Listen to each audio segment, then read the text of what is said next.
Can monopolies be efficient? Can government agencies be less bureaucratic, more businesslike, more like markets? And exactly what can monopolies learn from markets?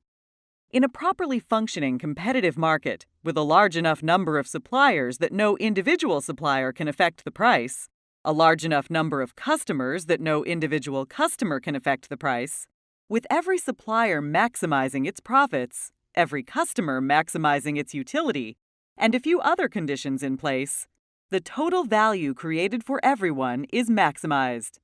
This might not be obvious from a casual glance at the market. What you'll see is a certain number of units sold at a certain price. In the great majority of cases, the higher the price, the fewer the number of customers.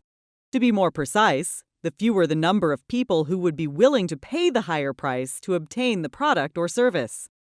Whether customers are very sensitive to price changes or hardly sensitive at all depends on the preference structures of the customers in a particular market. But regardless of this so-called demand elasticity, the demand function in every properly functioning competitive market is a customer willingness to pay function. Turning to the supply side, the higher the price, the more suppliers are attracted into the market. To be more precise, the higher the number of people who would be willing to accept compensation for delivering the product or service. Depending on suppliers' cost structures, supply may be elastic or inelastic. But regardless of the supply elasticity, the supply function in every properly functioning competitive market is a vendor willingness to accept compensation function. In this transaction, some customers would have been willing to pay PD, but only paid PC for a net benefit to him or her of PD minus PC. And some supplier would have been willing to accept PS, but was paid PC for a net benefit of PC minus PS. Here, the net gain to some customer and the net gain to some supplier are less than before, but both are still positive. So since we've assumed that every supplier maximizes its profit and every customer maximizes its utility, the transaction would still take place, creating a combined benefit to customer and supplier of PD minus PS. But here, no supplier would be willing to accept less than PS, which is higher than the competitive market price of PC. If this transaction were to take place, then, since the supply functions are cost functions, the supplier involved would suffer a loss in profit. Likewise, no customer would willingly pay more than PD, which is lower than the market price. In other words, the price is higher than the value the customer would receive from consuming the product or service. So this transaction would actually destroy economic value in the amount PS minus PD. This market ensures that every transaction that would benefit both a buyer and a seller will take place. It blocks any transaction that would make either the buyer or seller worse off than before.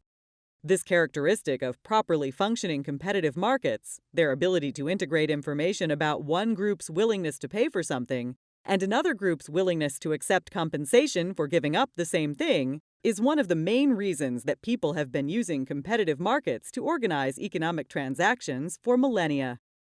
Economists refer to the total dollar value of the benefit created for all suppliers as the producer surplus.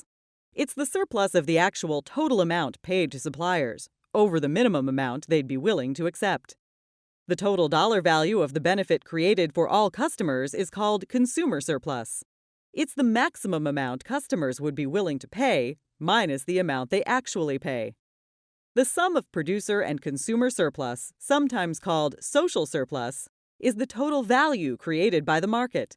In a properly functioning competitive market, this total surplus is maximized.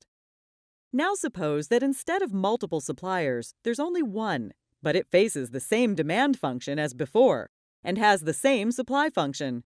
To be more precise, the supply function shows the supplier's marginal or incremental cost. In other words, the cost for it to supply each additional item. Unlike suppliers in a competitive market, the monopolist is not a price taker. It can alter the market price in order to alter the number of items sold. To calculate the price and output in this monopoly, consider that the seller's marginal revenue, the revenue it earns from each additional item, is less than the price customers would be willing to pay for it. The demand function, which shows average revenue, has a negative slope, meaning that the revenue earned from one extra item must be less than the price indicated by the demand function for that item. To clarify this, think of school grades. For a subject to reduce the average grade, its grade must be lower than the average grade of all the other subjects. Here's the marginal revenue function for this market. So the monopolist won't sell more than QM units because its marginal costs are higher than marginal revenues for every unit over QM that it sells. Recall that one of the assumptions we made at the start is that every supplier is a profit maximizer.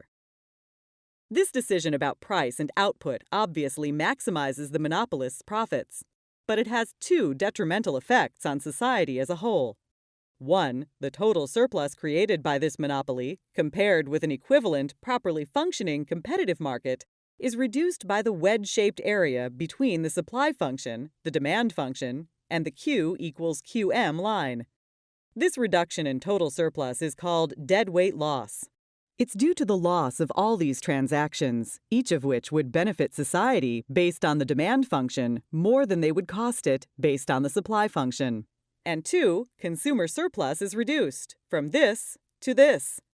So unlike suppliers in properly functioning competitive markets whose profit-maximizing behavior leads to the greatest possible net social benefit, a monopolist that maximizes its profits will fail to create the maximum possible value for its shareowners and customers combined. But what if a monopolist could estimate how much its customers are willing to pay for its products and services and use these estimates when making expenditure decisions? What if it could make these decisions by comparing total customer benefits with total customer costs? What if, using this comparison of benefits and costs, it could emulate the economic decision-making behavior that characterizes properly functioning competitive markets? In other words, what if benefit-cost analysis could help bridge the gap between monopolies and markets?